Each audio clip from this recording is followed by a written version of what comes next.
under the lens and is on his radar today are the Future Group stocks. Marinder is joining in to tell us about what exactly is so eye-catching about the group. Marinder. When a lot of people are talking about the Future Group stocks, and I think most of the people in the market are still confused that which company owns what. So I just run all of you through in terms of which are the companies and what they do. The first company is Future Retail. That's a flagship company of this Future Group. Now, simply put, they own all the hypermarkets and supermarkets, brands like Big Bazaar, Easy Day, Food Bazaar, Food Hall, Hometown. These are the one. They are the one. Future Retail is the one who actually bought Bharti Retail. So they have integrated Bharti Retail into Future Retail. That's the first company. The second company is Future Lifestyle. As the name says, they focus on fashion businesses, and their main retail formats are like Central, Brand Factory, Planet Sports. This is the second one. The third one is the Future Consumer. They are completely food and FMCG brands, and they have brands like Nilgiris, Aadhaar, and they also have interest in some of the food parks. So it's a food company which is their Future Consumer. Future Enterprise, you can say it's a holding company. They have investments, which is their non-retail business. But the most important thing is that they have investments in supply chains. They also have investments in insurance, which is the general and life insurance, and also some of the land what they have in some of the mills. So these are the things what they have, along with some of the manufacturing, small manufacturing business, but primarily an investment company. You'll also hear about Future Market Networks, which is nothing but they own small malls. So importantly, the cash cows are Future Retail and Future Lifestyle. Future Consumer is just a food brand which they have, and Future Enterprise is the holding company with investments in many other things. We have discussed Future Lifestyle earlier, but the focus right now today is on Future Retail and Future Enterprise. I'll tell you the reason why. Future Retail has been gaining, ahead of that DMart IPO coming in. Clearly why the stock was up nearly 17-18% yesterday, because the numbers came very, very strong. Now look at this. The market cap of this company is 10,000 crores, around 10,000 crores. As I said, they own 6 retail brands, Big Bazaar, Easy Day, and all of them will come on your screen. They have around 738 stores in 121 cities. Look at the numbers which came in, especially one number, the profit number yesterday reported by the company in one quarter was 101 crores. People are believing that now going ahead, at least for this year itself, FY17, that their company will be able to report a profit of 380 to 400 crores. And going ahead, FY15, they are FY18 expected profit could be 500 crores. With the current market cap of 10,000 crores, this company is trading around 25 times FY18 earnings. Okay, whatever you have to do in terms of multiple.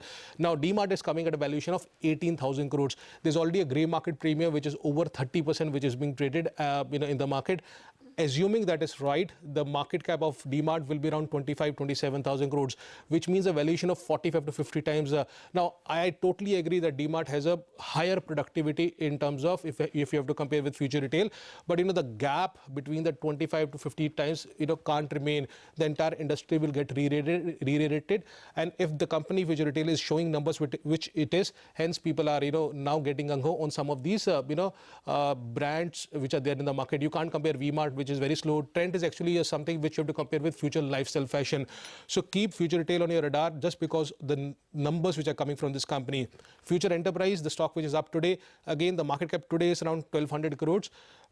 As I said, it's an investment company. They have investments in supply chain, insurance business, back-end operations. Now, just on the screen, the investments will come on your screen. The most important thing is that they have investments in Future Supply Chain. They own 55% stake in the company. They've already done a deal where it sold part stake in this company at a valuation of 1,450 crores. That is 1,450 crores.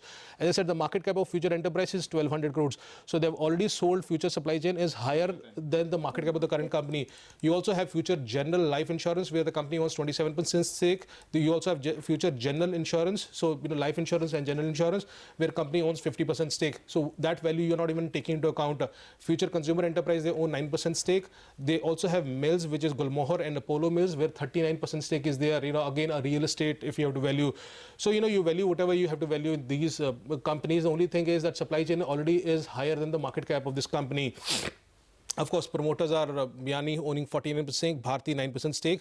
I saw a presentation which the company have uploaded in May of 2016, where they clearly mentioned that the realizable value of current estimated realizable value of the assets, what they have is 4,400 crores, and which has a potential to go up to 10,000 crores whenever, they go away with the, selling of some of the investments.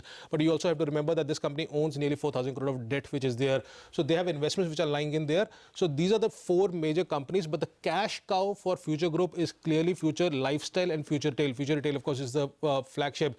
Now it will be interesting to see when the DMart IPO actually comes in and what happens, whether it turns out to be a situation like what happened to Indigo and SpiceJet. When Indigo IPO came in, the entire sector got re-rated.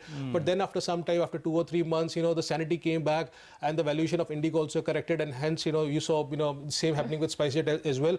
But then these numbers are important to follow. But I just hope that there is no exuberance in terms of DMart valuation, so the entire sector gets into some kind of height.